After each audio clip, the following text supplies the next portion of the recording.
ఓం నమో వెంకటేశాయ. తిరుమల తిరుపతి దేవస్థానం శ్రీ వెంకటేశ్వర వేద విజ్ఞాన పీఠం ద్వారా ధర్మగిరి క్షేత్రంలో వేద పరిరక్షణకు, వేదాధ్యయన అధ్యాపనమునకు ఎంతో సమగ్రమైనటువంటి ప్రణాళికతో శ్రీవారి అనుగ్రహంతో జరుపుతున్నటువంటి కృషి గురించి మనం తెలుసుకుంటూ ఉన్నాం. భారతదేశంలోనే ప్రతిష్టాత్మకమై అతి పెద్దదైనటువంటి వేద పాఠశాల ధర్మగిరి శ్రీ వెంకటేశ్వర వేద విజ్ఞాన పీఠం. శ్రీవారి అనుగ్రహంతో ఇక్కడ వేద విభాగంలో 7 శాఖలు, అలాగే దివ్య ప్రబంధం, అలాగే 5 ఆగమాలు, స్మార్తాలు, సంస్కృత సాహిత్యంలో శిక్షణ ఇవ్వబడుతోంది. ఇటువంటి మహత్తరమైనటువంటి విద్యా విధానంలో మనం వేదాలంటే ఏమిటి, ఆగమాలంటే ఏమిటి అనేటటువంటి విషయాన్ని తెలుసుకుంటూ ఉన్నాం. ముందుగా మనం ఋగ్వేదం గురించి ఇక్కడ జరుగుతున్నటువంటి అధ్యయనాధ్యాపన ప్రణాళిక అంతా కూడా తెలుసుకున్నాం. అలాగే శుక్లయజుర్వేదం తెలుసుకున్నాం. అలాగే కృష్ణయజుర్వేదంలో తైత్రీయ శాఖ, మైత్రాయణీ శాఖ, ఈ 2 విభాగాల యొక్క విషయాలన్నీ కూడా తెలుసుకున్నాం. ఇప్పుడు వేదాల్లో సామవేదం గురించి తెలుసుకోబోతున్నాం.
సామవేదం అనేటటువంటిది సాక్షాత్తు పరమాత్మ స్వరూపమే అని శ్రీకృష్ణ పరమాత్మ భగవద్గీతలో స్వయంగా చెప్పారు. వేదానాం సామవేదోస్మి అని. అటువంటి సామవేదాన్ని వేదవ్యాస మహర్షి తన 4 ప్రధాన శిష్యుల్లో జైమిని అనేటువంటి మహర్షికి అనుగ్రహించారు. ఆ జైమిని మహర్షి ఈ సామవేదాన్ని 1000 శాఖలుగా విస్తరింపచేశారు. సామశాఖ సహస్రశ అని పతంజలి మహర్షి వ్యాకరణ మహాభాష్యంలో ఆ విషయాన్ని మనకు తెలియపరిచారు. అటువంటి జైమిని మహర్షి 1000 శాఖలుగా ప్రవర్తింపజేసినటువంటి దాంట్లో ఈనాడు కౌతుమ శాఖ, జైమిని శాఖ, రాణాయణీ శాఖ అనే 3 శాఖలు యావత్ భారతదేశంలో అధ్యయనాధ్యాపనములలో ఉన్నాయి. ఈ జైమిని శాఖకే తలవకార శాఖ అని కూడా పేరు. అలాగే కౌతుమ శాఖ, అలాగే రాణాయణీ శాఖ అని. ఇప్పుడు మనం కౌతుమ శాఖ గురించి తెలుసుకుందాం. ఈ కౌతుమ శాఖ అనేటటువంటిది 12 సంవత్సరాల కాల పరిమితితో మన వద్ద అధ్యయనాధ్యాపనముల్లో తిరుమల తిరుపతి దేవస్థానం ద్వారా ప్రవర్తింపజేయబడుతూ ఉన్నది. ఈ కౌతుమ శాఖ విశేషాలన్నీ కూడా మనం ఇప్పుడు తెలుసుకుందాం. ఈ కౌతుమ శాఖలో మొట్టమొదట రుక్కు, ఆ రుక్కుని అనుసరించి పదము, దాన్ని అనుసరించి గానము, ఈ విధంగా ఉంటాయి. దాంట్లో 1875 రుక్కుల్ని ప్రధానంగా తీసుకుని ఆ రుక్కుల్ని ఆధారంగా చేసుకుని గానం ఉంటుంది. అలాగే గానం దగ్గరికి వచ్చేప్పటికీ కొన్ని గానాలు అధికంగా ఉండటం చేత 2635 సామగానాలు ఉంటాయి. ఈ విధంగా ఎంతో విస్తరించినటువంటిది ఈ కౌతుమ శాఖ. మరి దేవతలు కూడా ఎక్కడ ఉండాలి అని ఒకప్పుడు ఆలోచించినప్పుడు కృష్ణయజుర్వేదంలో ఒక మాట చెప్పారు. దేవావై నర్చిన యజుష్యశ్రయంత తే సామన్నేవాశ్రయంత అని. ఆ సామవేదంలో ఉన్నారు అని. అందుకనే పరమాత్మ వేదానాం సామవేదోస్మి అని చెప్పారేమో. అయితే అది ఉపలక్షణ మర్యాద అని పెద్దలు చెప్తారు. వేదములన్నీ కూడా పరమేశ్వర స్వరూపములే. వేద శివ శివో వేద అని. కాబట్టి ఉపలక్షణ మర్యాదయా సామవేద స్వరూపమని అన్నారు. కానీ ఋగ్వేదమైన, యజుర్వేదమైన, అథర్వవేదమైన ఆ పరమాత్మ యొక్క స్వరూపమే. దాంట్లో ప్రధానమైనటువంటిది, ఎందుకంటే అమ్మవారిని కూడా మనం స్తుతిస్తూ సామగాన ప్రియాయే నమః అని మనం ప్రార్థిస్తాం. కాబట్టి ఆ విధంగా సామవేదంలో ఈనాడు అందుబాటులో ఉన్నటువంటి శాఖల్లో కౌతమ శాఖ అనేటటువంటిది ప్రధానంగా ఉన్నటువంటి ఒకానొక శాఖ. ఆ శాఖ మన యొక్క వెంకటేశ్వర వేద విజ్ఞాన పీఠంలో చక్కగా విద్యార్థులచే అధ్యయనం చేయబడుతున్నది. ఈ కౌతమ శాఖలో అష్టమహాబ్రాహ్మణాలను ఉన్నాయి. అలాగే పూర్వార్చకం, ఉత్తరార్చకము అని. ఈ అష్టబ్రాహ్మణాలు ఏమిటి అంటే తాండ్య మహాబ్రాహ్మణం, షడ్వింశ బ్రాహ్మణం, ఆర్షేయ బ్రాహ్మణం, సామవిధాన బ్రాహ్మణం, దేవతాధ్యాయ బ్రాహ్మణం, సంహితోపనిషద్ బ్రాహ్మణం, వంశబ్రాహ్మణం, ఛాందోగ్య బ్రాహ్మణము అని. ఛాందోగ్యానికి బ్రాహ్మణాల్లో చేరినప్పటికీ అది చాలా గొప్ప ఉపనిషత్తు. ఛాందోగ్యోపనిషత్తు అనేటటువంటిది ఎంతో జ్ఞానాన్ని అనుగ్రహించేటటువంటి ఉపనిషత్తు. అటువంటి ఛాందోగ్యోపనిషత్తుకి శంకర భగవత్పాదాచార్యుల వారు చక్కటి భాష్యాన్ని రచించారు. దశోపనిషత్తులలో ప్రధాన స్థానాన్ని పొందినటువంటిది ఆ ఛాందోగ్యోపనిషత్తు అన్నమాట. ఒక్కొక్క బ్రాహ్మణంలో ఒక్కొక్క విశేషాలు కూడా చెప్పి ఉన్నారు. దాంట్లో తాండ్య మహాబ్రాహ్మణం, షడ్వింశ బ్రాహ్మణంలో శ్రౌతయాగాల గురించి అపూర్వంగా చెప్పి ఉన్నారు. ఆర్షేయ బ్రాహ్మణంలో సామగానంలో ఉన్నటువంటి మహర్షుల గురించి కూడా చెప్పి ఉన్నారు. అలాగే సామవిధాన బ్రాహ్మణంలో కామ్యార్థమైనటువంటి అనుష్ఠానం, ఏదైనా కోరికలు అంటే ధార్మికమైనటువంటి కోరికలు తీరాలి అంటే ఇటువంటి అనుష్ఠానం అనేటటువంటిది విషయాన్ని చెప్పుకొచ్చారు. ఛాందోగ్య బ్రాహ్మణంలో యజ్ఞములే కాకుండా అంటే కర్మానుష్ఠానమే కాకుండా ఉపాసన, భక్తి, జ్ఞాన వైరాగ్యములు ప్రధానంగా జ్ఞానాన్ని కూడా చెప్పడం జరిగింది. అటువంటి అష్టబ్రాహ్మణములు పూర్వార్చిక, ఉత్తరార్చిక సహితంగా ఈ యొక్క కౌతమ శాఖ సామవేదం అంతా కూడాను చక్కగా మనకు అధ్యయన అధ్యాపనములలో భారతదేశంలో ఉన్నది. ముఖ్యంగా ఈ కౌతమ శాఖ సామవేదానికి నారదీయ శిక్ష, అలాగే పుష్పసూత్రం, ఈ రెండు కూడా ప్రధానంగా ఉన్నాయి. నారదీయ శిక్షలో స్వరలక్షణము అదంతా కూడా చెప్పి ఉన్నారు.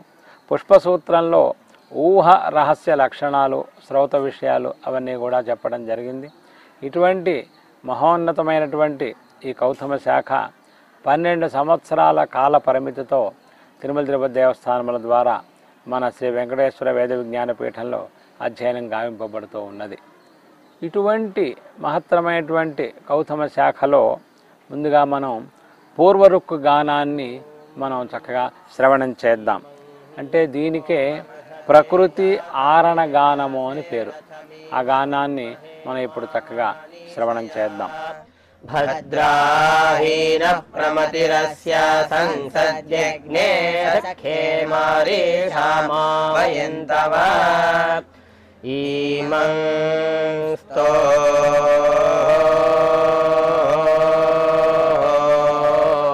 స్తోమాం అర్హాతే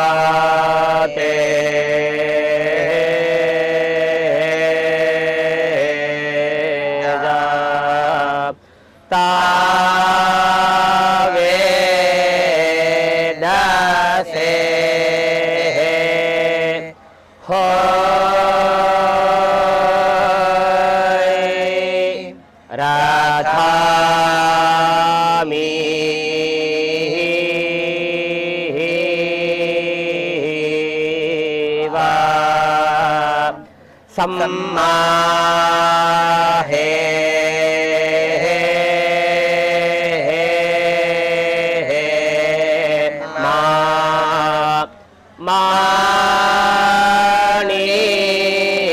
मानीषाया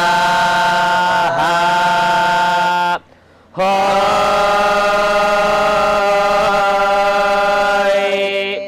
भद्रा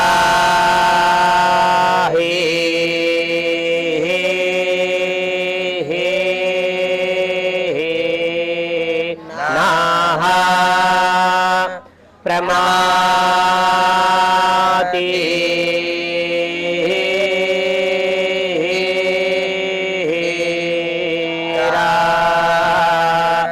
स्या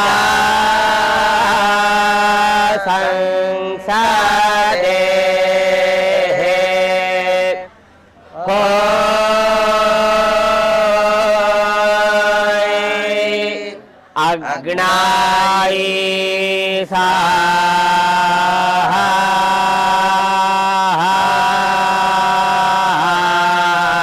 ख्याय माराय स्वाहा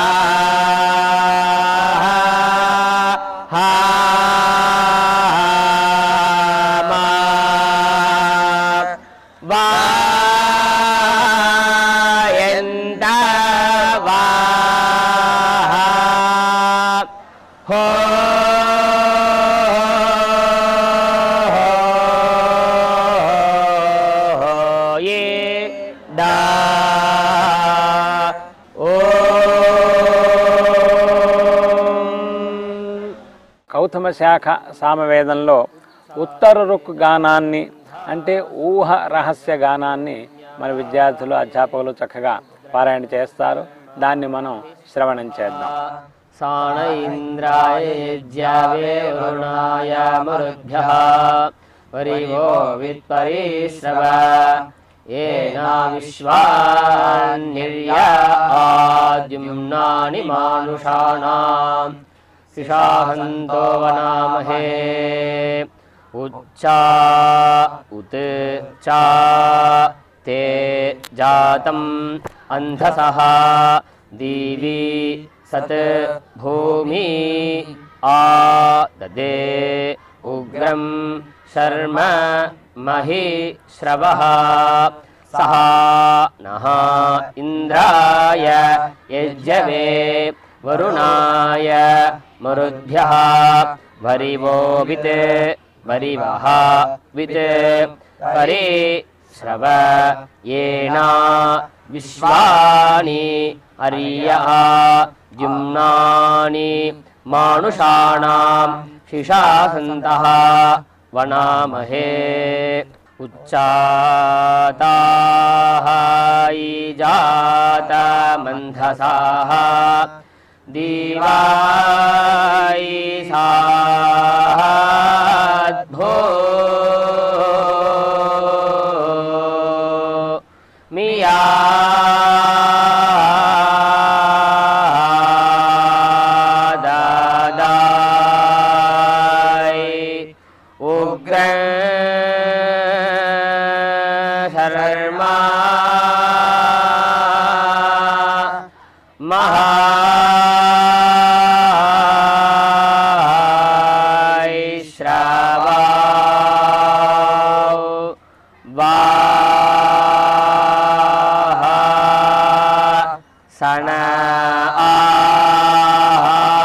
ఇంద్రాయ యజ్ఞవాయి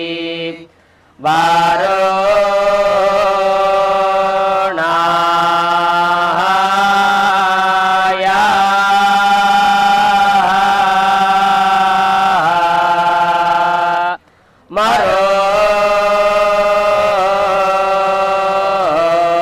మరోద్భియా వరేవో వాయిత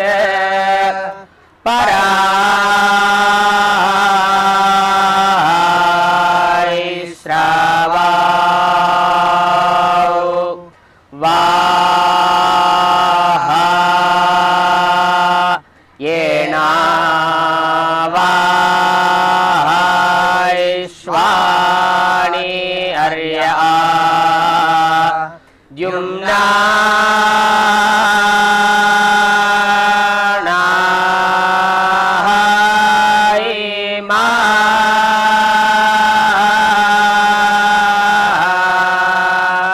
నుషా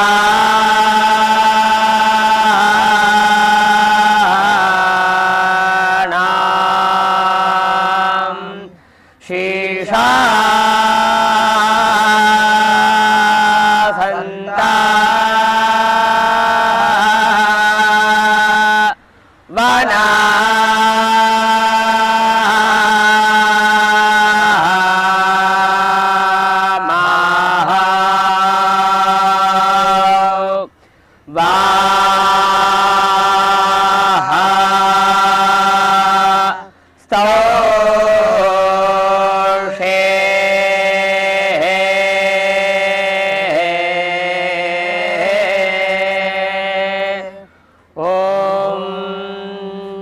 ఇప్పుడు ప్రధానమైనటువంటి ఉపనిషత్తు బ్రాహ్మణత్వేన దానికి పరిగణన చేసినప్పటికీ లోకంలో ఛాందోగ్య ఉపనిషత్తు అనే దానికి ప్రధానమైనటువంటి పేరు. ఆ ఛాందోగ్యోపనిషత్తు గురించి ఛాందోగ్యోపనిషత్తులో ఉన్న మహామంత్రములు ఇప్పుడు మన వాళ్ళు అధ్యయనం చేస్తారు. బ్రహ్మనిరాకరోత్ అనిరాకరణమస్త్వనిరాకరణం మే అస్తు తదాత్మని నిరతేయోపనిషత్తు ధర్మాః తే మయి సంతో తే మయి సంతో. ఓం శాంతి శాంతి శాంతి. ఛాందోగ్యోపనిషత్తు యొక్క శాంతి మంత్రమే చాలా గొప్పది. ఆప్యాయంతో మమాంగాని అని ప్రారంభమవుతుంది. అంటే చక్కగా అందరూ కూడాను సుఖంగా ఉండాలి, ఆధ్యాత్మిక ఆధిదైవిక ఆధిభౌతికమైనటువంటి శాంతి కలగాలి, ఈ అధ్యయనం ద్వారా లోకం అంతా కూడా సుభిక్షంగా ఉండాలి అని భగవంతుని ప్రార్థించేటటువంటి విషయాలన్నీ కూడా ఇక్కడ ఉన్నాయి. అటువంటి ఛాందోగ్యోపనిషత్ మహామంత్రములను ఇప్పుడు మనం శ్రవణం చేద్దాం.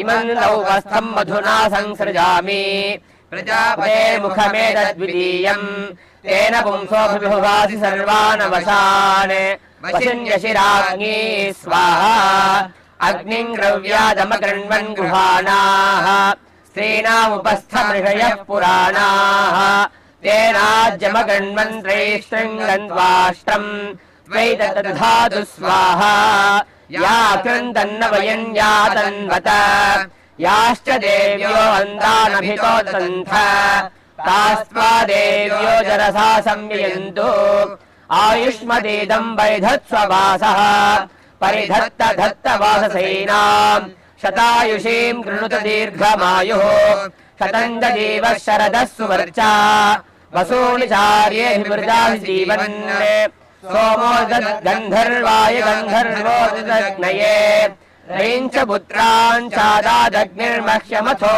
ఇమాం ప్రమే బద్రియాణః పంథాః కల్పతాం శివారిష్టావతి లోకం గమేయం ప్రాస్యావతిర్యాణః పంథాః కల్పతాం శివారిష్టావతి లోకం గమ్యాః అగ్నిరేత ప్రథమో దేవతాభ్యః సోస్యై ప్రజాం ముంచతు మృత్యుపాశాత్ తదయం రాజా వరుణోనుమన్యతాం యథేయం శ్రీ పౌత్రమధం నరోదాత్ స్వాహా ఇమాం గార్హపత్యః ప్రజావత్సేదష్టం గృణోతు అశూన్యోపస్థా దేవతామస్తు మాతా పౌత్రమానందమభిబుద్ధ్యతామియం స్వాహా యౌస్తే పృష్ఠం రక్షతు వాయురోరో అశ్వినౌ చ సరంధయాంస్తే పుత్రాన్ సవితాభిరక్షతు ఆవాసిత పరిధానా బృహస్పతి విశ్వే దేవాభిరక్షन्तు పశ్చాత్ స్వాహా మాతే గృహేష నిశిఘోష ఉత్థాత్ అన్యత్వదద్దుదత్తి సంవిశంతు మాతుం దత్యుర. ఇక్కడ మనం అధ్యాపన చేస్తున్నటువంటి సామవేద విభాగాల గురించి మనం తెలుసుకుంటూ ఉన్నాం. ముందుగా సామవేదంలో కౌతుమ శాఖ గురించి తెలుసుకున్నాం, ఆ మంత్రాలన్నీ కూడా విన్నాం. ఇక మరొక ప్రధానమైనటువంటి శాఖ, ఏ సామవేదమైతే వేదవ్యాస మహర్షి తన నలుగురు శిష్యుల్లో ప్రధానమైనటువంటి జైమిని మహర్షికి అనుగ్రహించి ఆ జైమిని మహర్షి ద్వారా లోకానికి ప్రవర్తింపచేశారో ఆ జైమిని మహర్షి పేరుతోనే జైమిని శాఖ అని వ్యవహరింపబడుతున్నటువంటి ఒకానొక శాఖ సామవేదంలో జైమిని శాఖ. దాని గురించి తెలుసుకోవటానికి మనం ముందుకు వెళ్దాం. ఓం నమో వెంకటేశాయ. ఆప్యాయంతో మాంగాని వాక్ ప్రాణశ్చక్షుశ్రోత్రం అథో బలమింద్రియాణి సర్వాణి సర్వం బ్రహ్మోపనిషదం మాహం బ్రహ్మణి నిరాకుర్యాం మామా బ్రహ్మణి నిరాకరోత్ అనిరాకరణమస్త్వనిరాకరణం మే అస్తు తదాత్మని నిరతేయోపనిషత్తు ధర్మాః తే మయి సంతో తే మయి సంతో. ఓం శాంతి శాంతి శాంతి. ఓం